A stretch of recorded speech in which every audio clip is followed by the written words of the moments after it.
E aí você fica bastante à vontade para perguntar, né? Não há nenhuma formalidade aqui quanto à apresentação, na verdade é mais um bate-papo, tá, a respeito desses temas. Então, Alexandre, você tem aí a palavra, 10 minutos. Bom dia a todos. Bom dia.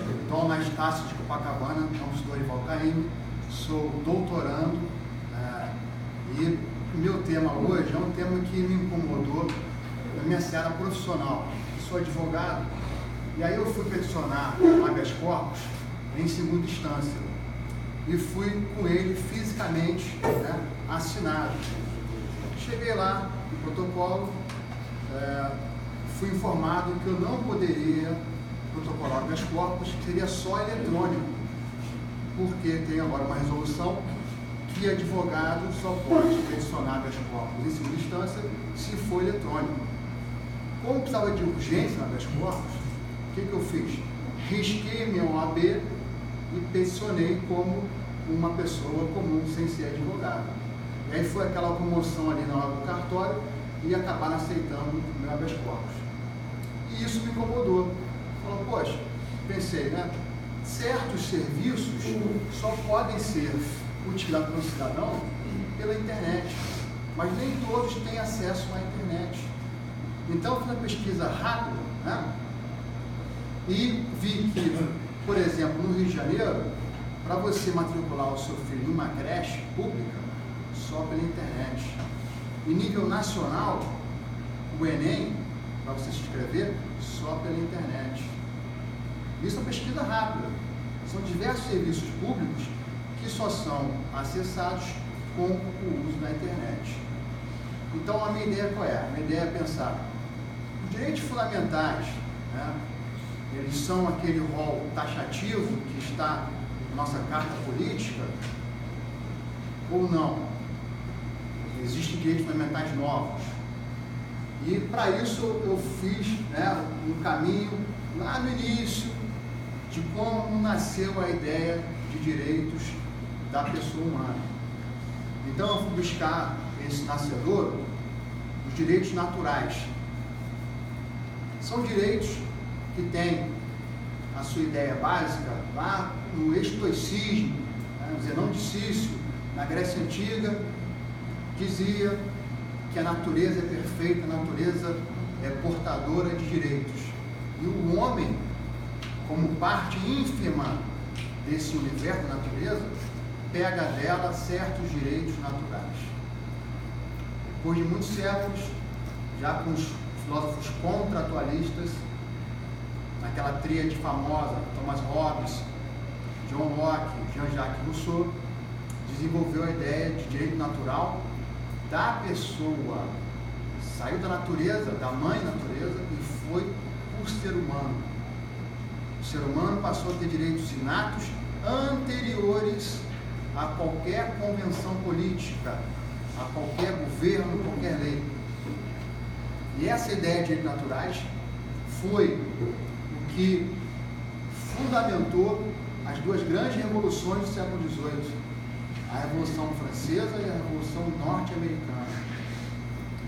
Essas duas grandes revoluções que formaram estados constitucionais adviram as duas também grandes declarações de direitos humanos. Elas têm esse termo declaração emblemático. Por que não é tratado, não é acordo, lei, decreto? É declaração. Porque ela declara solenemente algo pré-existente, algo que estava nas ideias dos filósofos e que, com esse documento internacional, tornou-se algo conhecido para toda a humanidade. Então, o nascedor, o direito natural, a prática, direitos humanos, as declarações de direitos humanos do século XVIII, e aí, quando cada país do globo positiva em sua carta constitucional, esse torna direito fundamental. Okay? Então, direitos humanos é o plano internacional, direito fundamental é um plano nacional, local de cada país. Então a ideia foi essa. Nossa Constituição não consagra o direito à internet como um direito fundamental. Seria então possível que um cidadão batesse na justiça pedindo o acesso à internet como um direito fundamental? Qual foi a minha conclusão com a pesquisa? Se o acesso à internet é ponto ou é ponte para acesso à educação ou para acesso à justiça, isso por falar no mínimo, então sim, o acesso à justiça é um direito fundamental novo, que não está ainda positivado, mas que, no meu ver, possui justiciabilidade, ou seja, possui o condão de ser exigido perante o Poder Judiciário por qualquer cidadão que se veja alijado de algum direito, de alguma prestação social, de algum serviço público que seja exclusivo pela internet. Agora estou aberto a quem quiser fazer alguma posição ou pergunta. É bastante interessante o tema, né? Porque quando a gente começa a pensar nos problemas que se apresentam e são apenas resolvidos pela internet, a gente começa a ver, né? Muita coisa, né? Se eu não ter acesso à internet, eu não teria acesso àquele direito fundamental que está ali. Você citou muito bem o acesso à creche, né? Um problema que é enfrentado na escola pública em geral. Pode vislumbrar aí o período de matrícula que é feito pela internet, né? É bastante interessante. Agora, você entende que, nesse caso, precisaria uma emenda constitucional para tornar expresso na Constituição, ou nós podemos falar no direito aí, dentro do rol daqueles implícitos? Uma ótima pergunta. Essa é uma grande oportunidade do Poder Legislativo tomar rédeas que deveria tomar desde sempre. Porque no Brasil hoje vemos o quê? Dos três poderes, qual tem maior relevância? O Judiciário. Há uma superexposição do Poder Judiciário que tem que adequar a lei e a Constituição, que são coisas estáticas, ao contínuo movimento, à contínua transformação da sociedade, que não é estática. Então vemos aí novas situações fáticas que a lei não protege, porque o legislativo é lento e cabe ao judiciário, já que o legislativo não faz, dar essa proteção enfática. Então, numa jurisprudência consolidada, né, resolveria a questão, mas uma emenda constitucional seria muito mais democrático, né, já que são nossos representantes populares. Professor, desculpa, você vem falar o seguinte: no caso, a implantação no judiciário da internet, da petição eletrônica, ela está surgindo com o condão de dar celeridade processual. Até mesmo no caso das escolas, se a gente for olhar nas questões antigas de período de matrícula, meus pais contam que eram madrugadas em filas, né, pessoas hoje em dia, principalmente do jeito que está violento, tendo que se sujeitar a ficar em filas para isso. No caso, a resposta que foi dada pelo poder público é a internet. O senhor não acha que isso seria uma forma de até tentar resolver o problema, visto que na época de matrícula das escolas, que foi o caso citado pelo senhor, tem escolas pontuais que fazem esse tipo de matrícula pela internet de quem não tem acesso à internet em sua própria residência. Vejo também que a internet seria, no caso, necessário para todos, né, amplamente. A gente sabe que quem paga já não tem uma internet básica, suficiente. E como seria fazer isso para todo mundo, até para quem não tem como pagar, custear isso? Você acha que isso seria realmente um direito fundamental ou uma forma de tentar se adequar aos meios que estão se apresentando agora socialmente, ou se isso não seria válido por ser uma questão fundamental? Temos que ver o ponto, né, que a globalização, a internet, a tecnologia é um caminho irreversível, não tem volta. A questão, eu não falei que a internet, o uso dela é ruim ou é benéfico. Não cheguei nesse ponto. Agora, é uma realidade, é um fato. As pessoas têm que ter acesso para ter serviços públicos de qualidade. Não tentar fila, como você falou, noite a frio, violência, etc. Ou seja, a internet é um caminho válido e já está em prática. Então, quem não tem acesso à internet fica excluído, fica marginalizado. Essa foi a minha ideia. Então, como seria esse acesso, como o poder público ia disponibilizar isso? Aí seria que ser um outro trabalho voltado para essa executividade, né? Eu não cheguei a tão profundamente. É que, como o senhor falou, por exemplo, tem pessoas, tem locais, já que a rede pública tem acesso à internet fazendo a fibra, tem locais que não tem nem luz. Então essas pessoas vão ser excluídas, não vão estudar, vão ser excluídas. E o direito fundamental delas. A educação. Você citou o direito à educação, citou o acesso à justiça, que são direitos fundamentais. A minha dúvida é o seguinte: o direito à internet seria um direito fundamental imediato ou imediato? Ou seja, ele seria apenas um meio, né, para se alcançar direitos fundamentais da coletividade?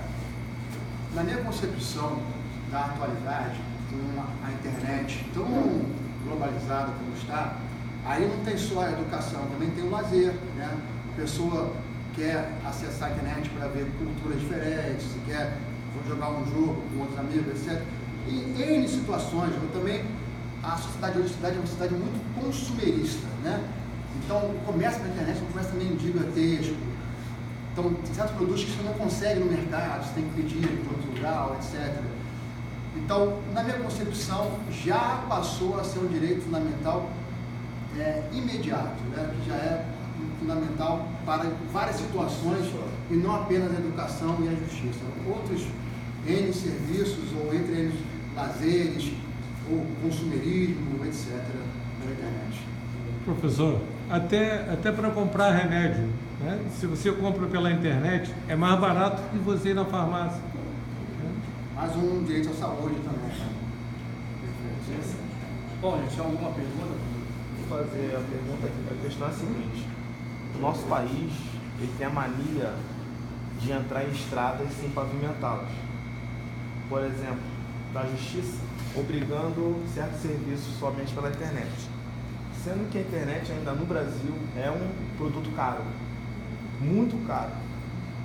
Sem contar que no Japão um mega custa 10 centavos. Aqui um mega aqui na Baixada custa R$60. Então o governo está tentando, de alguma forma, como a Constituição ela é muito paradoxa, ela tem direitos fundamentais que não são obedecidos.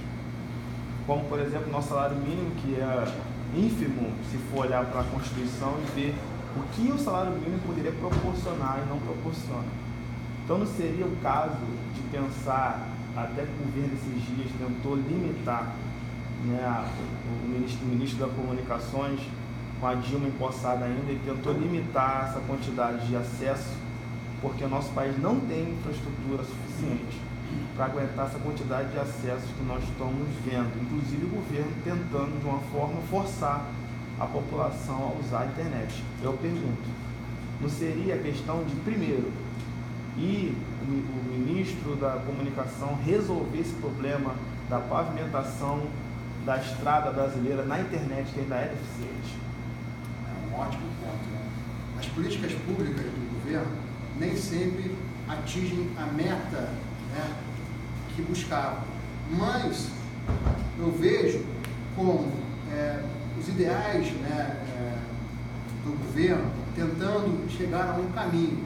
Às vezes esse caminho alcançam ou encontram certos obstáculos que não foram previstos, seja por incompetência, seja por ingenuidade ou falta de planejamento mais abrangente. Esse é o caso.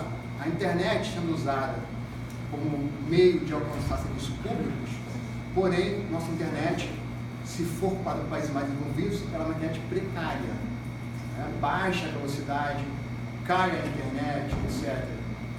Então, eu concordo com você. O Brasil deve adequar o seu pavimento, né, de internet, de cabeamento óptico, etc., o que for, para sim ter serviços públicos de maior qualidade. Concordo com você. Bom, gente, chegou aqui o professor Gustavo também, que vai ter um dos coordenadores do trabalho aqui na sala, tá? Comigo.